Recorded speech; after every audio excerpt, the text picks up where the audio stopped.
వాడిని 28 సంవత్సరాలు కని పెంచి పెద్దగా చేసినటువంటి తల్లిదండ్రులనే వాళ్ళ ఆలన పాలన చూసుకోకుండా రోడ్డు మీద వేసిపోయినటువంటి దొంగనా కొడుకు వాడు ఇన్ని దినాలు ఏం చెప్పిండు నరసింహన్ అంటే కొన్ని రోజులు నేను అఘోరిని కేవలం నేను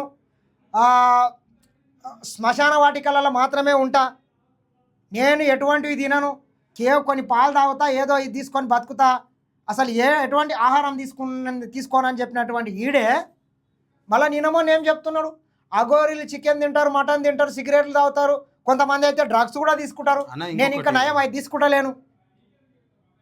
వాడు ఏమంటుండు, ఇంకా నేను డ్రగ్స్ తీసుకుంటలేను, చాలామంది అఘోరీలు డ్రగ్స్ కూడా తీసుకుంటారు, బట్వైజర్ బీర్లు ఇన్ని తాగుతున్నాడు ఒక్కొక్క రోజు, నా పైసలతో నేను తాగుతా అంటున్నాడు.